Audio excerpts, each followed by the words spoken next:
Happy Thursday! It's day 1 million of COVID, and I'm ready to pull my hair out. So today I bought another rom-com book and a puzzle, and I already feel better. Today is also day 4 of Stress Management Week, and I'm going to talk about grounding activities as a way to manage my stress. For me, grounding activities are activities that make me feel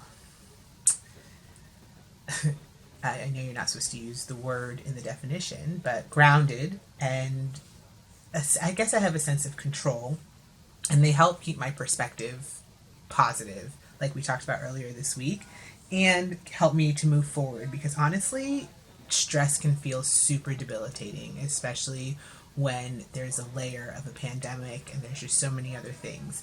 So this list is intentionally long because it's kind of like a toolbox. I grab what I need when I need it, and if one thing doesn't work, then I move on to another thing. So let's dive in. First, laughter. I tend to laugh or want to make jokes before it's funny. It's a blessing and a curse, my sense of humor, but my husband is always down to laugh with me, so that's always awesome. So laughter, I need to bring some lightness and some, to any and every situation, especially stress. Next, mindfulness. So this isn't just meditation, but meditation is huge for me. But when I'm stressed, sometimes it's hard to get in my full 20 minutes. So sometimes I do a 10-minute one. I have 2-minute meditations. I do them multiple times a day. But also I do an activity, the 5-4, it's called, I don't know, it's like the 5-4-3-2-1 mindfulness activity. And the idea is that you're supposed to look at all 5 senses and name like 5 things you can see, 4 things you can hear, 3 things you can touch, 2 things you can smell, 1 thing you can taste. And I don't ever remember the number. I just, when I need to bring myself back to the present, I just start naming things that I can see or feel or whatever. So mindfulness, ways to bring myself back into this present, a lot of breath work.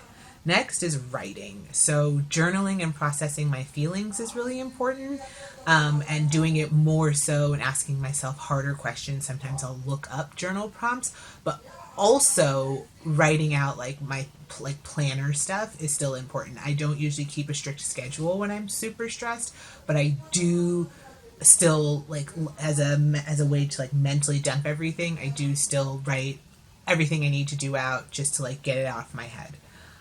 So writing. Next, prayer. I am so tight with God when I'm stressed. I'm pretty tight with God when I'm not stressed, but definitely when I'm stressed. I'm always talking, I'm always there are devotionals twice a day still, church, all the same things, but I'm looking up devotionals for tough times right now. I'm reading a ferocious prayer devotional, which is incredible. So yes, very close with my spirituality. Next, gratitude. Every day, no exceptions. This combats the feeling of hopelessness like no other, and that feeling likes to creep up in tough times all the time, right? Next, body hygiene. I just kind of mix these two together. This isn't necessarily exercise. Sometimes because exercise sometimes is a walk, sometimes it's stretching. For me, especially when I'm stressed, but the idea is just to be in my body. So massages, and making sure I'm taking care of my body. I think I tend to neglect my body when I'm stressed, so reminding myself to shower and to get dressed, especially during COVID. And if I'm not exercising, just to stretch or just to feel the water, take a bath. So just, yes, get in my body. Next is personal space. So making my bed is huge. I do that every day. I think it's like a cornerstone, keystone, whatever habit. It just makes me feel good. And having a clean and tidy space oftentimes will help me feel more in control. Next is music. So I have a stress playlist, which is on repeat right now. I call it my Wellington playlist. That's where I grew up, and it is all the songs that make me happy from growing up. And every song, every time I hear it, I can think of an exact person and place and smell and all the things, and it's very nostalgic, and it really it's I only really listen to it when I'm really stressed out.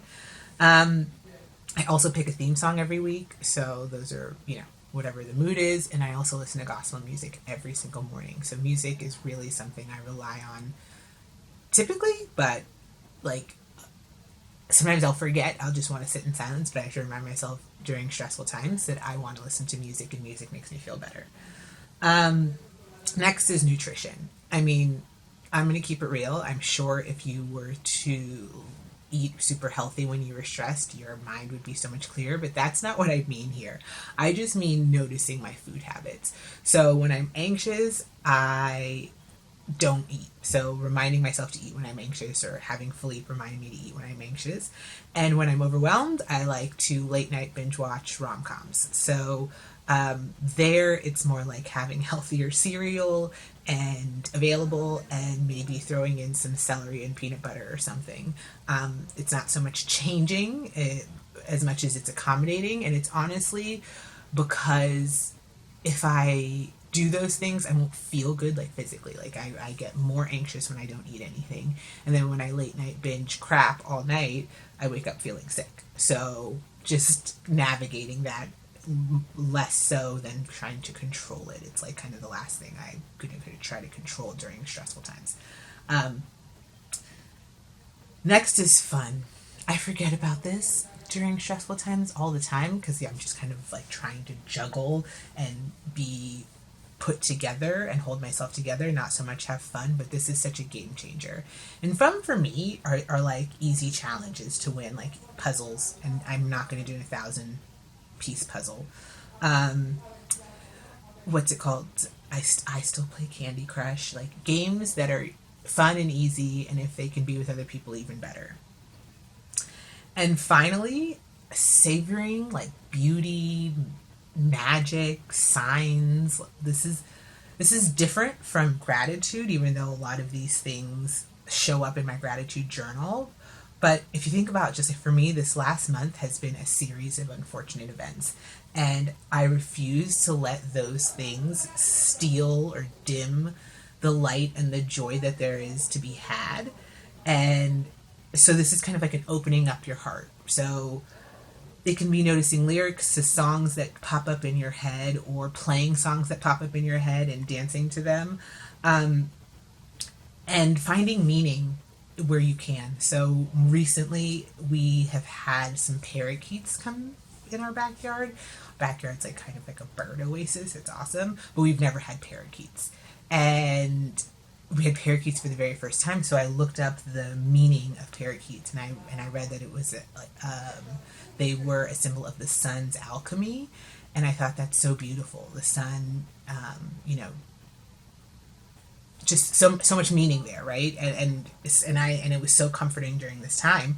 And then we have a bit of a zoo, I guess, in the back, but then we find out that it is garden snake mating season, and the way we find that out is that we either had the same snake visit the same spot near our patio 5 times in one day, or 5 different snakes. But either way, like bold ass snakes outside.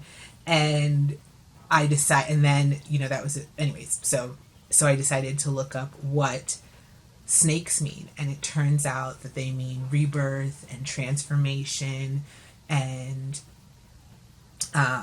immortality and some other beautiful things. And that shed light on that situation.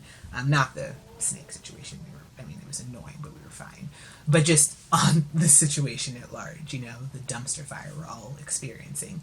So, yeah, savoring, taking a moment to see the beauty amidst that's everywhere. Look at the signs, look for signs.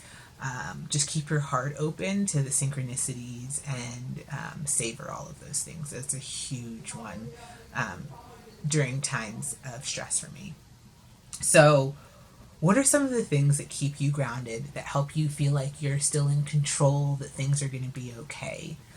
Tomorrow, we're going to discuss how I know when to use which tool as we finish our week with how to combat stress.